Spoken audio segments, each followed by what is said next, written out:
बिस्मिल्लाहिर्रहमानिर्रहीम। तमाम देखने और सुनने वालों को मेरी तरफ से अस्सलाम वालेकुम। दोस्तों, वीडियो शुरू करने से पहले अगर आप पहली बार इस चैनल पे आए हुए हैं तो सब्सक्राइब ज़रूर करिएगा और बेल आइकन को प्रेस करना ना भूलिएगा। और इसके अलावा अगर आप मुझे फेसबुक, ट्विटर या पैट्रियन पे ज्वाइन करना चाहें तो इनकी लिंक नीचे वीडियो की डिस्क्रिप्शन में दी हुई है। और अगर आप मेरे लिखे हुए बुक्स पढ़ना चाहते हैं तो उसकी भी लिंक नीचे डिस्क्रिप्शन में मौजूद है। मुझे ये डर है कि ये कहीं कोई खुराफात ना करा दें, जिसे राम मंदिर पे कोई विस्फोट करा दें।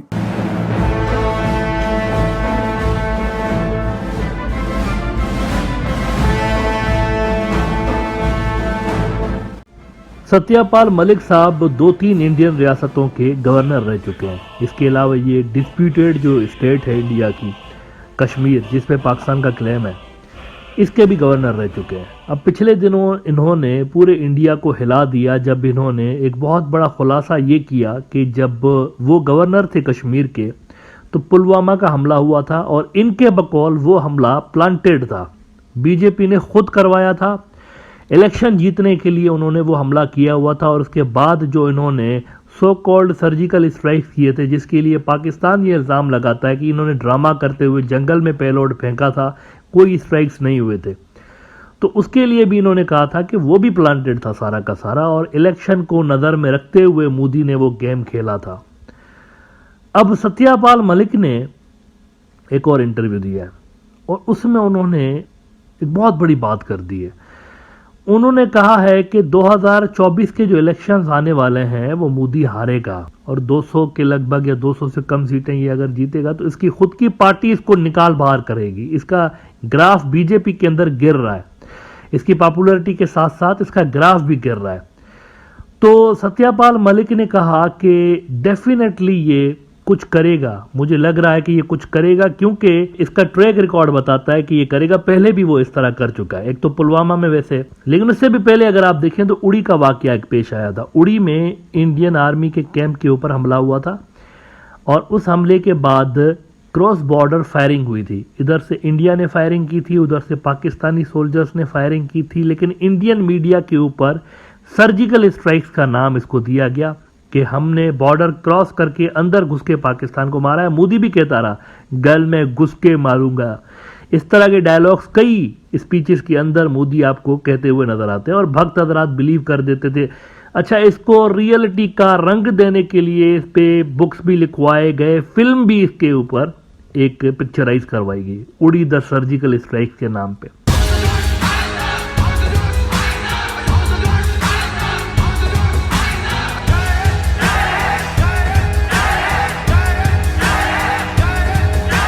जो आग ये सीने में है, जगा उसे, बढ़ा उसे, यूं मुंह तोड़ तू जवाब दे, परवाह न कर हिसाब ले।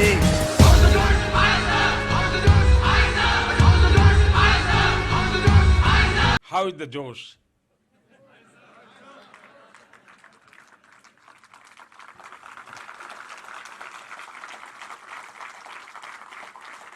How is the Josh? तो एक पैटर्न सा बना हुआ है, जब भी कोई बड़ा इलेक्शन होता है इस तरह का ड्रामा होता है। यानी पाकिस्तान के अंदर ये सो कॉल्ड घुस के अंदर कार्रवाई करते हैं हर बड़े इलेक्शन से पहले। यूपी वाले इलेक्शन में हुआ, उसके बाद जनरल इलेक्शंस में भी हुआ और उसी पे सारी की सारी इलेक्टोरल कैंपेन बिल्ड की जाती है। अब 2024 में इलेक्शन होने वाले हैं और उससे पहले 2 बड़े इवेंट हुए हैं। एक तो अपोजिशन का अलायंस बना है इंडिया नाम का, और ये बहुत बड़ा अलायंस है और सीरियस थ्रेट है बीजेपी को, क्योंकि ये कोई छोटी मोटी जमातें नहीं है। जब ये अलायंस बन रहा था ना, अभी 1-2 महीने पहले 15 जमातों ने आना था इस अलायंस के अंदर, लेकिन बाकी की 11 जमातें ऐसी थी, उन्होंने देखा कि ये तो बहुत बड़ी चीज बन रही है। 11 और बड़ी जमातें अपोजिशन की लोकल लेवल पर, जो कि स्टेट लेवल पर जीतती हैं, उन्होंने भी कहा कि हम भी इसमें जरा शामिल हो जाते हैं। तो 26 जमातों का अलायंस बन गया। बनना 15 का था, लेकिन जब इन्होंने देखा ममता बनर्जी भी इसके अंदर है, राहुल गांधी भी इसके अंदर, अखिलेश यादव भी अंदर, वो स्टालिन, वो तमिलनाडु वाले भी इसके अंदर है, केरला की पार्टियां भी इसके अंदर है, सारी बड़ी पार्टियां जो अपोजिशन की हैं वो मिलके और उन्होंने अलायंस बना दिया। और इस अलायंस बनने के पीछे एक जेन्युइन रीजन है। वो रीजन ये है कि सारी की सारी जो अपोजिशन जमातें वो तंग है। ये वहां पर जो भी सवाल पूछ रहे होते हैं इनको जवाब नहीं मिलता पार्लियामेंट के अंदर। जवाब मिलना तो दूर की बात है, राहुल गांधी को तो मोदी ने अपने नौकर जजों के जरिए निकलवाई दिया पार्लियामेंट से। तो वहां पर ये किंग की तरह बिहेव करते हैं कि मैं किंग हूं, कोई इंडिया का किसी को जवाब दे नहीं हूं। और दूसरा ये कि अपोजिशन पार्टियों को तोड़ा जा रहा था, बीच में एक खतरनाक ट्रेंड स्टार्ट हुआ, शिवसेना को तोड़ा गया और इसी तरह से दूसरी पार्टियों को भी तोड़ा जा रहा था। किसी के पीछे सीबीआई लगा दिया है, किसी के पीछे इंडियन जुडिशरी को लगा दिया गया है, नौकर जज जिनको मैं कहता हूं, बीजेपी के नौकर जज उनको भी लगा दिया गया है। किसी के पीछे टैक्स डिपार्टमेंट है, इनकम टैक्स, वो भी लगे हुए हैं। मुख्तलिफ लोगों के पीछे मुख्तलिफ सरकारी इदारों को लगा दिया गया है। स्टेट मशीनरी पॉलिटिशियंस के खिलाफ यूज हो रही है और बीजेपी के पॉलिटिशियंस जो है ना वो बिल्कुल सेफ हैं। उनके पीछे ना इनकम टैक्स लगता है, उनके पीछे ना सीबीआई लगता है, कोई नहीं लगता। बल्कि ये भी हमने देखा कि जब ये इदारे किसी के पीछे लगते हैं ना, अपोजिशन पार्टी के किसी बंदे के पीछे, वो अगर फुदक के बीजेपी में आ जाता है तो केसेस माफ हो जाते हैं उसके। ये भी हमने इंडिया के अंदर ट्रेंड देखा। अब इससे तंग होके सारे जो है वो मिल गए और इन्होंने ये पावरफुल अलायंस बना दिया। मोदी का ग्राफ डाउन प्लस ये अपोजिशन का जो एक ग्रुप बन रहा है पावरफुल, ये इसके चलते चांसेस बहुत कम हो चुके हैं। मोदी के इलेक्शन अगला जीतने के चांसेस बहुत कम हो चुके हैं, क्योंकि हमने रिसेंट जो स्टेट इलेक्शंस हुए उसमें भी देखा, हिमाचल प्रदेश में बीजेपी हार गई और यहाँ पर ये जो कर्नाटका में बीजेपी हार गई, वेस्ट बंगाल में हमने देखा बीजेपी हार गई। बहुत सारे ऐसे स्टेट्स के अंदर इलेक्शंस हुए हैं रिसेंटली जहाँ पर अक्सरियत में बीजेपी हारी है। तो ये जो अलायंस है ना, प्रोबेबली इसी की गवर्नमेंट बनने जा रही है। ऐसे में सत्यपाल मलिक कहता है कि मुझे डर है कि ये बहुत बड़ी गड़बड़ ना कर दे, जो कि ये पहले से करता चला आ रहा है, उसको रिपीट ना करे। सारी बातें इसने बताई हुई हैं। एक बात बड़ी खतरनाक बताइएगा, राम मंदिर को उड़ा सकता है बम से, खुद ही उड़ा के ये किसी और के ऊपर इल्जाम लगा सकता है, इलेक्शन जीतने के लिए कैंपेन बिल्ड कर सकता है। ये बड़ा खतरनाक उन्होंने कहा है। 2024 के चुनाव में तो ये बचेंगे नहीं, हटा दिया जाएंगे। अगर ये 200 सीट पे भी आ गए नीचे तो पार्टी के ही लोग इनको हटा देंगे। And he knows this. मुझे ये डर है कि ये कहीं कोई खुराफात ना करा दें, जैसे राम मंदिर पे कोई विस्फोट करा दें, किसी बीजेपी के आदमी को मरवा दें, इम्पोर्टेंट को। ऐसे काम करा सकते हैं, he is capable of that. जो पुलवामा करा सकता है वो कुछ भी करा सकता है। He has scent regard for democracy.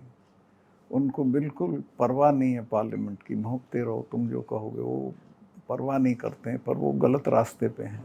उनके लिए बेस्ट है अगर वो अभी छोड़ जाएं, इस चुनाव में हिस्सेदारी ना करें। हार के जाएंगे तो क्या बहुत अच्छा रहेगा। मैं ये गारंटी करता हूँ आपको कि 2024 में ये कामयाब नहीं होंगे। नाउ मित्रों, यहाँ पर बांग्लादेश और पाकिस्तान को 2024 के इंडियन इलेक्शंस तक बड़ा केयरफुल रहने की ज़रूरत है। अच्छा, पाकिस्तान तो ट्रेडिशनली आप देखते रहे हैं, पुलवामा, उड़ी में इन्होंने पाकिस्तान का हार्ड खेला है। बांग्लादेश का नाम इसलिए ले रहा हूँ क्योंकि वो बड़ा प्रेडिक्टेबल हो गया है पाकिस्तान वाला फ्रंट, और मिलिटरली वहाँ पर ख़तरा ज़्यादा पैदा हो सकता है इनके लिए, क्योंकि वो ऑलरेडी जो चाइना वाला बॉर्डर है वो बॉयल है। तो यहाँ पर भी अगर उसको खोल देंगे ना तो इनके लिए इंडियन मिलिट्री शायद यूज़ ना हो इस मरतबा, वो शायद इनको मना कर दें। पहले जब इन्होंने ये हरकतें की थी ना तो चाइना वाले बॉर्डर पर ये सूरत हाल नहीं थी, तो वो बहुत ही डेंजरस होगा वहाँ पर इस तरह की हरकत दोबारा करना। दूसरा ऑप्शन बांग्लादेश है, और बांग्लादेश में एक मरतबा ऐसा हो चुका है। जाकिर नायक के खिलाफ जब इसने ड्रामा किया था, आपको याद होगा, जाकिर नायक को पकड़ के जेल में डाल के, इसके बड़े लंबे चौड़े प्लान थे, मतलब उसको जेल में डाल के सख्त तरीन सजा देनी थी अपने हिंदुत्व के फैन बेस को इसने खुश करने के लिए। हिंदुत्ववादी सबसे ज़्यादा नफरत अगर किसी शख्स से करते हैं ना मुस्लिम स्कॉलर्स में, तो जाकिर नायक से कर रहे होते हैं। इसकी वजह यह है कि उसने बहुत ज़्यादा काम किया हुआ है वहाँ पर, प्रीचिंग वो बहुत ज़्यादा कर रहा होता है, डिबेट्स कर रहा होता है, डिस्कशंस कर रहा होता है, हिंदू मत के जो आलिम हैं उनके साथ भी डिस्कशंस कर रहा होता है और उन्हीं के बुक्स के ऊपर कर रहा होता है। तो इस पे मोदी की जब गवर्नमेंट आई थी तब से लेकर ये इसके पीछे पड़ा हुआ था, और उसके बाद बांग्लादेश के अंदर एक वाकया पेश आया था। कुछ लोग घुस गए थे किसी जगह पे, तो तोड़फोड़ हुई थी और कुछ लोग मारे भी गए थे। उसके बाद फौरी तौर पर हमने देखा शेख हसीना की सरकार ने पीस टीवी पे बैन लगा दिया, क्योंकि सिर्फ उससे बंदे ने, अटेकर ने कहा था कि मैं इंस्पायर्ड हूँ जाकिर नायक से, उसके प्रोग्राम देखता हूँ। अब जाकिर नायक के प्रोग्रामों की व्यूअरशिप जो है ना वो 10 करोड़ से ज़्यादा है। Do you know that? 10 crore से ज़्यादा लोग उसको देख रहे होते हैं। तो अगर 10 करोड़ में कोई भी गलत काम कर दे, इसको पकड़ के आप डालेंगे जेल में। Does it make any sense? कोई मुकदमा ही नहीं था, कुछ भी नहीं था, लेकिन ये इसके पीछे पड़ गए। तो वहां पर फैसिलिटेशन इनको मिली थी बांग्लादेश से, शेख हसीना की सरकार। अब वो जानबूझ के किया है इन्होंने या गलती से उनसे हो गया, आई डोंट नो, इस पे कुछ कमेंट किया नहीं जा सकता। लेकिन शेख हसीना की सरकार ने शायद इंडियन दबाव पे आके पीस टीवी बंद कर दिया था, और यही हरकत हमें श्रीलंका वालों की तरफ से भी नजर आई। उन्होंने भी पीस टीवी बंद कर दिया था, जाकिर नायक का चैनल। तो ये वो पैटर्न है जो आपको सार्क में भी नजर आया। मोदी खुद भी नहीं गया पाकिस्तान, बांग्लादेश को भी कहा मत जाओ, वो नहीं गए, श्रीलंका को भी कहा नहीं जाओ, वो नहीं गए। सेम पैटर्न आपको यहाँ जाकिर नायक के केस में नजर आया। इंडिया ने बंद किया, बांग्लादेश से बंद करवाया, श्रीलंका से बंद करवाया। एनडीटीवी ने उस वक्त खबर लगाई थी कि Zakir Naik TV channel blocked in Sri Lanka after terror attack. India and Bangladesh have already banned his TV channel, which has allegedly been used by ISIS recruiters for indoctrination and brainwashing young people.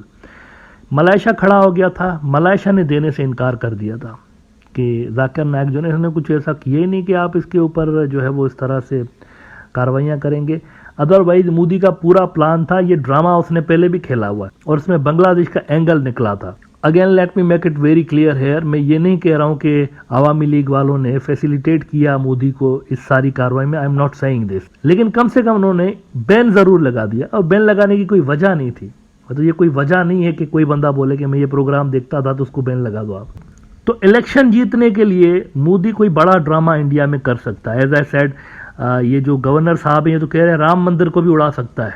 तो अगर राम मंदिर को उड़ा के ये कहे कि बांग्लादेश के किसी ग्रुप ने उड़ाया है, या फिर वो ये कह दे कि भाई पाकिस्तान के फलां ग्रुप ने उड़ाया है राम मंदिर को, खुद ही उड़ा के, जैसे उड़ी में खुद ही हमले करवाए और पुलवामा में खुद ही करवाया इसने और इल्जाम पाकिस्तान के ऊपर लगा दिया, तो ये कुछ बड़ा कर सकता है इलेक्शन से पहले।